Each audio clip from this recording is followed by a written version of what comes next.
এতদিন কুটচাল করেছেন, গুটি করেছেন একজন ক্রিকেটারকে, একদম নিপাট ভদ্রলোক ক্রিকেটারকে বাদ দেওয়ার জন্য যা খুশি তা করেছেন। সিরিজের পর সিরিজ, তারপর টুর্নামেন্টে বসে মাহমুদুল্লাহ রিয়াদ তিনি আসলে রান করেই যাচ্ছেন।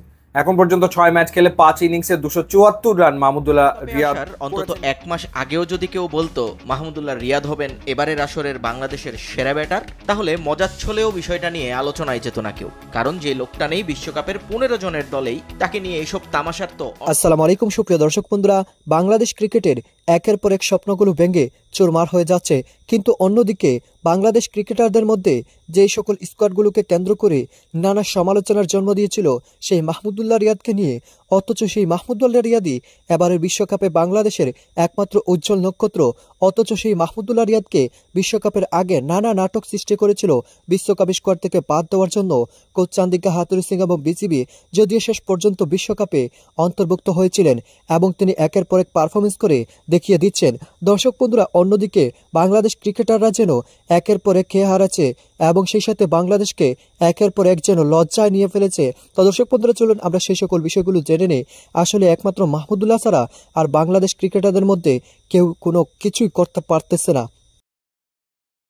যারা এতদিন কুটচাল করেছেন, গুটি করেছেন একজন ক্রিকেটারকে, একদম নিপাট ভদ্রলোক ক্রিকেটারকে বাদ দেওয়ার জন্য যা খুশি তা করেছেন। সিরিজের পর সিরিজ, তারপর টুর্নামেন্টে বসিয়ে রেখেছেন। ন্যূনতম প্রিপারেশন নেওয়ার জন্য ওই যে so called emerging Asia cup হলো না, যেখানটায় আপনারা আপনাদের একদম বৃদ্ধ ক্রিকেটারদের পাঠিয়ে এমার্জিং টিমের সদস্য বানিয়ে দিয়েছিলেন, সেখানটাও আপনারা অন্তত রিয়াদকে বিশ্বকাপে রাখতে পারেন। সেই প্রিপারেশনের জন্য রিয়াদ একটু বিশ্বকাপ দলে আসার আগে নিজেকে ঝালিয়ে নিতে পারে, সেই প্রিপারেশনের জন্য রাখার চেষ্টা করেন নাই। মাহমুদুল্লাহ রিয়াদের কাছে আপনারা কি ক্ষমা চাইবেন? লিটন কুমার দাস দেখুন, কিছুদিন আগে সাংবাদিকদের সাথে একটা ঘটনা ঘটেছিল, তারপর কিন্তু তিনি সোশ্যাল প্ল্যাটফর্মে সরি বলেছেন এবং এটা অ্যাপ্রিসিয়েট করার মতো। তিনি বুঝতে পেরেছিলেন তিনি ভুল করেছেন। আপনারা তো লিটনের থেকে অনেক বড়, আপনারা তাকে যারা রাখতে চান নাই, আপনারা ক্যাপ্টেনের ভূমিকায়, আপনারা প্রধান নির্বাচকের ভূমিকায়, আপনারা প্রধান কোচের ভূমিকায়, আপনারা ক্রিকেট বোর্ডের শীর্ষ কর্তাদের ভূমিকায়, আপনারা যারা রিয়াদের জায়গাটা ন্যাশনাল টিমে দেখছিলেন না, যারা 1, 2, 3, 4, 5, 6, 7 পর্যন্ত ভাগ করে দিচ্ছিলেন বারবার প্রত্যেকটা সংবাদ সম্মেলনে যখন রিয়াদ প্রসঙ্গ আসছিল, কোথায় খেলাবো রিয়াদকে সেই প্রশ্নের উত্তর খুঁজতে খুঁজতে বেগতিক হয়ে গেছে। আপনারা কি আপনারা এই সুশীল আপনারা রিয়াদকে কি আমাদের সামনে না চুপিসারে একবার সরি বলবেন? আমার কাছে মনে হয় যে আপনাদের প্রতি রিয়াদের কোনো মান অভিমান নেই। ভদ্রলোক তো, তিনি এগুলোর সাথে অভ্যস্ত, যে কারণে আসলে বাংলাদেশের 100তম টেস্ট ম্যাচে শ্রীলঙ্কায় যখন এই চান্ডিকা হাথুরু সিংহে তাকে বাদ দিয়ে দেয়, তখনটাও মিনহাজুল আবেদিন নান্নুদের দাপট ছিল সিলেকশনে, তখনও তিনি কিছু বলেননি। টেস্ট ক্রিকেটে আমরা দেখেছি যে রিয়াদকে ফিটনেস নেই এই যে ধোকা বলি, এই যে কালো জাদু দেখিয়ে দেখিয়ে বারবার মিডিয়ার কাছে প্রসার করে বাদ দেওয়া হতো, নেওয়া হতো, কত কদর্য কাহিনী আমরা দেখেছিলাম। তিনি প্রতিবাদ করেননি, দেড়শ করে অবসর নিয়ে নিয়েছেন। সেটা আবার অনেকের কাছে খারাপ লেগেছিল। সোশ্যাল প্ল্যাটফর্মে রিয়াদ ঝড়, যে ঝড় আসলে প্রতিদিন বইছে, প্রত্যেকটা ম্যাচে বইছে, রিয়াদের ব্যাটের রান আর সোশ্যাল প্ল্যাটফর্মে রিয়াদকে নিয়ে বন্দনা সমানুপাতিক। আসলে কি তাই? একজন লিখেছেন, আমার খুব পছন্দ হয়েছে, আমার ফ্রেন্ড লিস্টের একজন, যে মাহমুদুল্লাহ রিয়াদের এক একটা রান 4, 6 আমরা সবাই খুশি হলেও এই রান কারো কারো বুকে পাহাড় হয়ে আছড়ে পড়ছে। আসলে কিন্তু তাই, অনেকের বুকের মধ্যে কাঞ্চনজঙ্ঘা, এভারেস্ট আছড়ে পড়ছে। তারা পরিত্রাণ চাইছে, হয় রিয়াদ আউট অফ ফর্ম হয়ে যাক অথবা বাংলাদেশের বিশ্বকাপ মিশনটা দ্রুত শেষ হয়ে যাক। এই কাহিনী তো আর দেখতে হবে না। এরপর লিখেছেন, কারণ মাহমুদুল্লাহ রান সংখ্যা হাথুরু, নান্নু, সাকিবের প্রতি পাবলিকের গালির সংখ্যার সমানুপাতিক। এসবই আমার ধারণা কেবল, যাই হোক সেটা যাই হোক না কেন, হাথুরু, নান্নু, সাকিব, আপনারা যারা একটা সময় আমাকে একদম মন খুলে গালি দিয়েছিলেন, সৃজনশীল গালির পসরা সাজিয়েছিলেন, রিয়াসাতকে চাইলে তার বাবা মা ভাই বোন তুলে গালি দেওয়া যায়, তার গোষ্ঠী তুলে গালি দেওয়া যায়।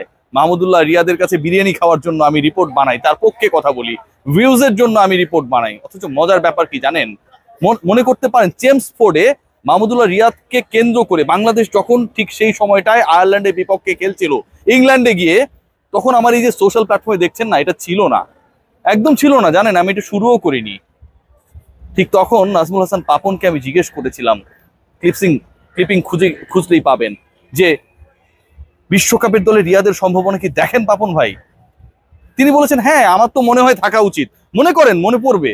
আপনারা যারা গালি দেন আপনাদের স্মৃতিশক্তি অনেক ভালো, আমি জানি, আমি বিশ্বাস করি মনে প্রাণে। তখন আমার এগুলো ছিল না রে ভাই। যারা ভিউজের কথা বলেন মাহমুদুল্লাহ রিয়াদ কেন্দ্রিক কত রিপোর্টস করেছি জানেন, কত গালি খেয়েছি। আমি যদি এই রিপোর্টগুলো সাকিব আল হাসানের পক্ষে করতাম, কিংবা আপনারা যেভাবে চান চান্ডিকা হাথুরু সিং এর ম্যাজিক্যাল কোচিং ক্যারিয়ারের পক্ষে করতাম, ভিউজ তো আরো বাড়তো। যারা আমার ভিউজকে গালি দেন, যারা আমার রিপোর্টস গুলোকে শুধুমাত্র ভিউ কেন্দ্রিক বলার চেষ্টা করেছিলেন, তারা তো আমার রিপোর্ট দেখতেন না।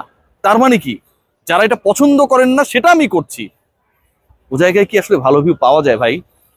পাবলিকের সেন্টিমেন্ট নিয়ে খেলা করি না। হ্যাঁ, পাবলিকের সেন্টিমেন্ট তো তার প্রতি থাকবে যার প্রতি অপার ভালোবাসা থাকে। নিপাট ভদ্রলোক যেই মানুষটা, যিনি রিয়েল পারফর্মার, গেল 2 বছরে সর্বোচ্চ হাইয়েস্ট রান গেটার, পাবলিকের সেন্টিমেন্ট তার প্রতি থাকবে না? গেল 1 বছরে দ্বিতীয় সর্বোচ্চ রানস গেটার, তার প্রতি থাকবে না? বিশ্বকাপের প্রত্যেকটা আসরে যিনি কম বেশি নিজেকে মেলে ধরেছেন, এবারের আসরে বাংলাদেশ দলের বয়োজ্যেষ্ঠ ক্রিকেটারের স্ট্রাইক রেট যখন অন্য সবার থেকে বেটার হয়, এভারেজ যখন সবার থেকে বেশি হয়, রানস যখন সবার থেকে বেশি হয়, স্কোরগুলো যখন সবাই। বিশ্বকাপে আসার অন্তত 1 মাস আগেও যদি কেউ বলতো মাহমুদুল্লাহ রিয়াদ হবেন এবারের আসরের বাংলাদেশের সেরা ব্যাটার, তাহলে মজাচ্ছলেও বিষয়টা নিয়ে আলোচনায় যেত না কেউ। কারণ যে লোকটা নেই বিশ্বকাপের 15 জনের দলেই, তাকে নিয়ে এইসব তামাশার তো অর্থ হয় না। কিন্তু নিউজিল্যান্ড সিরিজ দিয়েই ঘুরে গেল পাশার দান। সুযোগ পেয়েই জানান দিলেন তিনি এখনো ফুরিয়ে যাননি। যে ফিটনেস নিয়েছিল শত সমালোচনা, সেটাও যথেষ্টই ভালো করে ফেলেছেন ততদিনে। কিন্তু তারপরও তাকে নিয়ে ছিল না কোনো আলোচনা, কারণ একটাই, একাদশে জায়গা হবে কিনা তাই তো জানে না কেউ। বিশ্বকাপ শুরু হতেই বদলে গেল বাংলাদেশ দল। না, ইতিবাচক অর্থে নয়, এখানে পুরোটাই নেতিবাচক। যে ক্রিকেটারদের উপর বিশ্বাস রেখেছিল ম্যানেজমেন্ট, তাদের ব্যর্থতার পাল্লার ভার নিতে নিতে ক্লান্ত এখন দেশের সমর্থকরা। এই ক্রান্তিলগ্নে সামনে এলেন কে? তিনি দেশের ক্রিকেটের চিরদিনের পার্শ্ব চরিত্র, ভালোবেসে যাকে ডাকা হয় silent killer, Mahmudullah Riyad. 2 40 innings খেলে জানালেন তিনি প্রস্তুত এই দায়িত্ব সামাল দিতে। এরপর সেঞ্চুরিও করলেন। কিন্তু তারপরও তার সে বার্তা বুঝতে ব্যর্থ থিঙ্ক ট্যাঙ্ক। খেলার সময় যা খুশি খেতে, অর্ডার প্লিজ।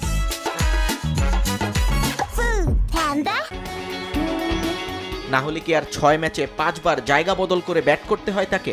শুরুটা করেছিলেন 8 নম্বর ব্যাটার হিসেবে, পরের 3 ম্যাচ খেলেছেন, একবার 7, একবার 6, এরপর আবার 7। এর মাঝে আবার 1 ম্যাচে ড্রপও হয়েছিলেন টিম কম্বিনেশনের দোহাই দিয়ে। রিয়াদের ব্যাটিং টেকনিক, স্কিল এবং অভিজ্ঞতা দেখে মাঠের বাইরে থেকে তার ব্যাটিং অর্ডার নিয়ে সমালোচনায় মাতেন দেশি বিদেশি সাবেক ক্রিকেটার থেকে শুরু করে ক্রিকেট বোদ্ধারা। ওয়াসিম আকরাম, মিসবার মতো কিংবদন্তিদের চোখে তাকে নিচে নামানোটা ছিল রীতিমতো ক্রাইম। কিন্তু এত আলোচনাতেও বোধোদয় হয়নি টাইগার ম্যানেজমেন্টের। তাদের কাছে ওই 7 বা 8 নম্বর জায়গাটাই যেন ঠিক করা ছিল রিয়াদের জন্য। তবে আবারও সেই পুরানো কথা, দল যখন বিপদে, দেয়ালে যখন পিঠ থেকে গেছে, তখন দিশাহারা দলটার দায়িত্ব। তো দর্শক বন্ধুরা, আপনারা হয়তো পুরো ভিডিও দেখে এবং এই সকল কথাবার্তাগুলো শুনে অবশ্যই বুঝতে পেরেছেন, অবশেষে মাহমুদুল্লাহ রিয়াদি একমাত্র বাংলাদেশ ক্রিকেটের এবারে বিশ্বকাপে উজ্জ্বল নক্ষত্র। অথচ বাংলাদেশ ক্রিকেটে আরও অনেক সুপারস্টার রয়েছেন, অথচ সেই সুপারস্টাররাগুলো এবারে বিশ্বকাপের জন্য সবাই হারিয়ে গিয়েছে। আর অথচ যেই মাহমুদুল্লাহ রিয়াদকে বিশ্বকাপে না রাখার জন্য অনেক জল্পনা কল্পনা ছিল এবং অনেক কিছু ছিল, যদিও সেই মাহমুদুল্লাহ রিয়াদি এবার একের পর এক দেখিয়ে যাচ্ছেন। তো দর্শক বন্ধুরা, বাংলাদেশ ক্রিকেট যে কোথায় গিয়ে দাঁড়াবে সেটা হয়তো এখন বলা মুশকিল। তো দর্শক বন্ধুরা, আপনারা পুরো ভিডিওটি দেখে এবং এই সকল কথাবার্তাগুলো শুনে আপনাদের কাছে কেমন হচ্ছে অবশ্যই কমেন্ট করে জানিয়ে দিবেন। তো দর্শক বন্ধুরা, ভালো থাকুন, সুস্থ থাকুন, আল্লাহ হাফিজ, আসসালামু আলাইকুম ওয়া রাহমাতুল্লাহি।